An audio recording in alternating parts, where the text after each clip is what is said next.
Today finds us back along the B&O Railroad. We're going to hunt a camp that's mostly behind me here that was built primarily to protect the bridge, which is right below me, and I'll show you a quick shot of that. In this camp is a bunch of trenches. There's the ruins of a blockhouse. Now the blockhouse would have been a two-story log building, and the second story would have had a place for soldiers to fire their musket. But there was at least a company or two of soldiers pretty much throughout the war. If you look right there, that's the bridge they were here to protect. They didn't do a real good job because it was actually burned, I think, 3 or 4 times during the war. Yeah, but they have a commanding view of the area from up here. You can see on down the river here. Okay, what you're looking at right here is the remains of the blockhouse. Right in the middle here, there would have been a very tall log building with firing slits up top where the soldiers could watch and also fight for them.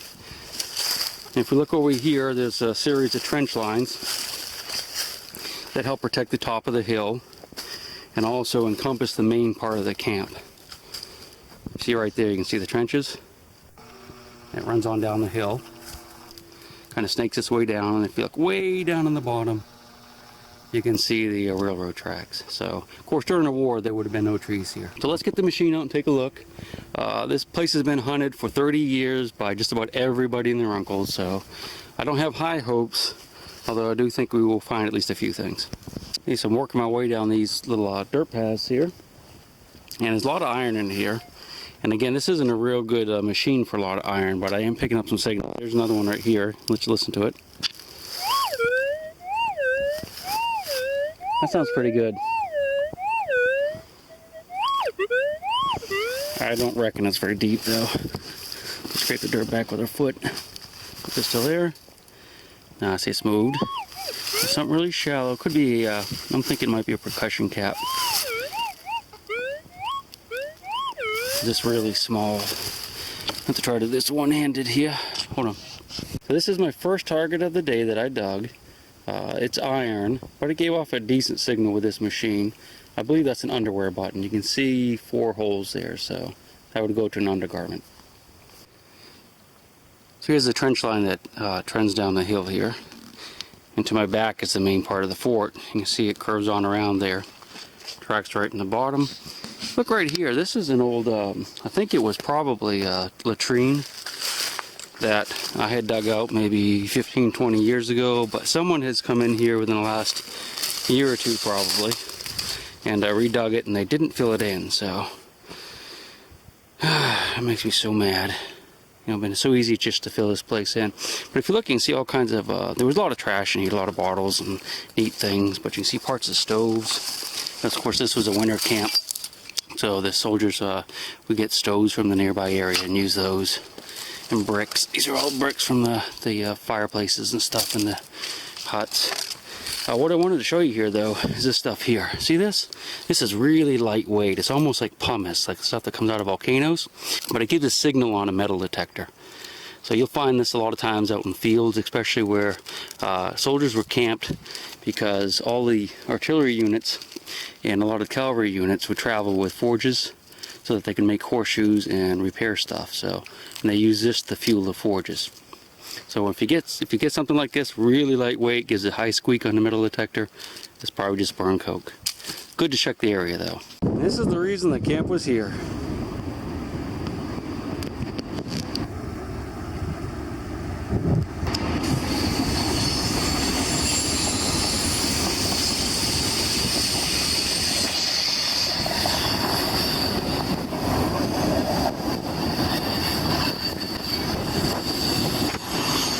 Okay, one other thing I wanted to show you here is this rock.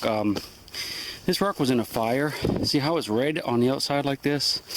But it's just on the outside. This was used probably in the bottom of like a fire circle or something.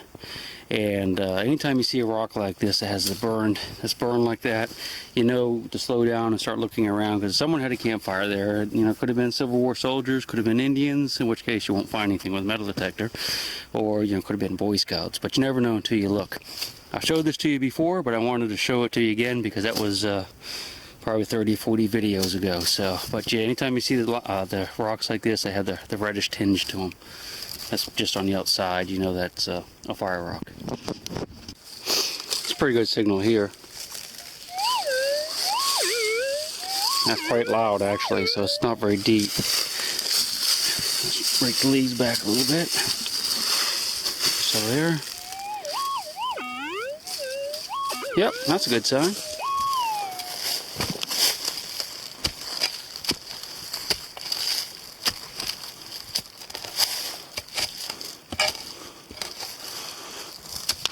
Okay, see if we can find it. Right down here, I guess I have to get the pinpoint out for this one.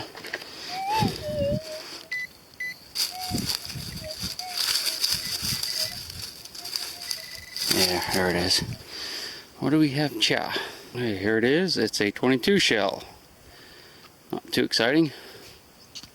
So I'm down here close to the track now, and I have these iron things that I find a lot of down here, and I have no idea what they are. Well, I have some idea. Originally I was thinking maybe they went to the box cars, maybe like some type of bracing or something on the sides. But I'm not so sure, because you can see how they're worn here and it's kind of like ripped apart. So I don't know if this is maybe peeled off the rails. I don't know. Do any of you railroad guys have any idea? I sure do find a lot of this in here. I mean, a lot. Okay, finally sounds like we have a deep one here.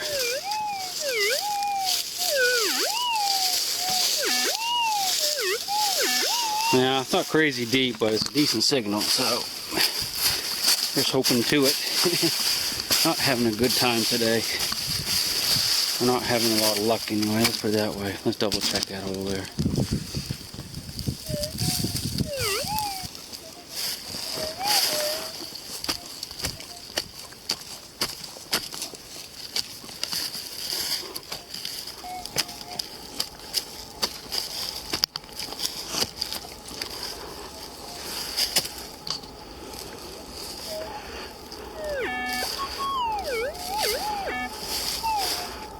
Well, sounds like we have company.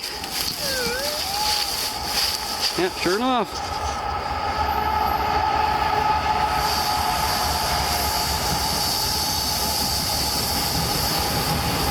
Some coal cars heading back up into the hills. All right, back to the target. Of course, I didn't get it on film, but I just dug this nice Enfield right here. Look how chalky white that thing is. And it's dropped, so I'm going to hunt this area a little bit closer, and hopefully there'll be a few more in here. Can't tell if the plug's in there or not. I don't think it is though. Just dug another nice Enfield bullet. For those that you don't know, these are mostly Confederate used, so hopefully I'm on a little Confederate site right here. If I get another deep signal, I'll get it on film for you. Okay, that's where I just found that last Enfield in that hole right there, and as I was just kind of checking it over again, I got another signal right here.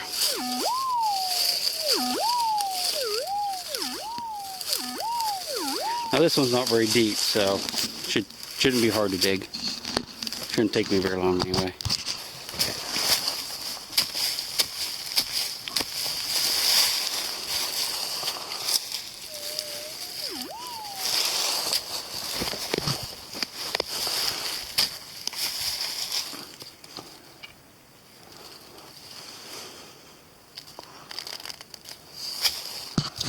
There it is. It's a fired bullet, but it's modern. Oh well. This one sounds a little bullet-like.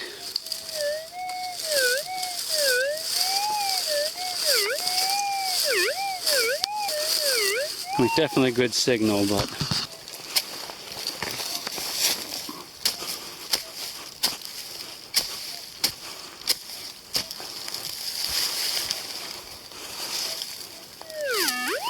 oh.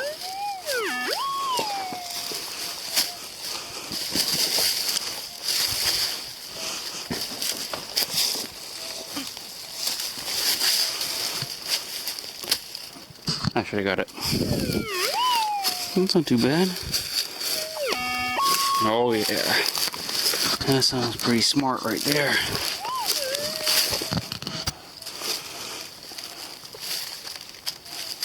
Well,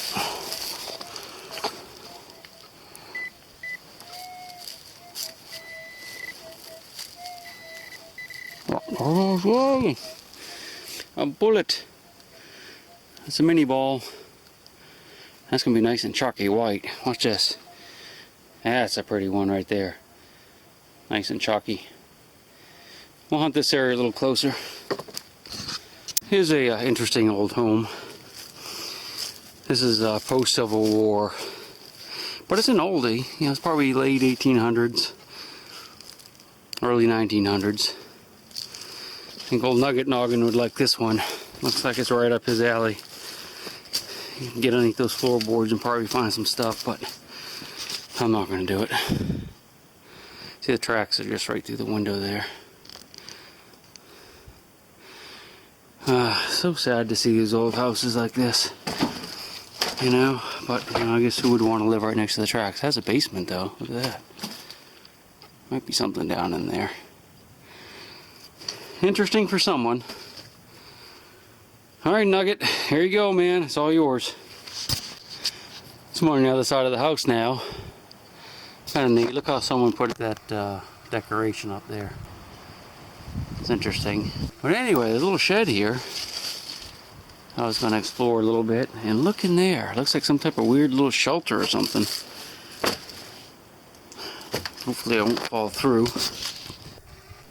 And I hope there's not like a body curled up in there. That would be like ruin my day. Let's check this thing. It's weird. Look at all the paper in there. Yeah, it's not very safe, but yeah. I think it'll hold me up. Well, no bodies at least. Very strange. I wonder why someone would do that. These kids, I guess. A couple phone books. Some pretty old little notepads here. Very strange. Yeah, there's probably some kids. There aren't any houses real close by, but can't imagine who else would do that. Neato bandito. This area below the house is kind of interesting. There's a little stream right here. And look at this. This is where they dump their trash, I guess. There's a bunch of, these are irises that are coming up. And there's all kinds of like bricks and pottery. There's probably some really good bottles in there, I would think. Well, you know, there's got to be. So I might come back here someday and dig this out a little bit. Okay, so this is my finds for the day. I was really kind of bummed. I thought I'd find a lot more, but you know, looking back on it, this isn't too bad. So I got some bullets here. These are mini balls. These are fired. That's a 58 caliber mini ball. This is a Williams regulation mini ball. There's a couple Enfields. Look how white they are. Those were kind of in a low area with this mini ball here. So nice chalky white color. Got a couple round balls. This is a percussion cap right here to fire a musket. That's a little button there, pants button, that hopefully will make the video. I did find one eagle button, but the front fell off. It was in really rough shape. Not even a whole lot of junk, really. Got some shotgun shells, couple nails, a lot of fire 22s. The heavy iron stuff I didn't carry around with me all day, so.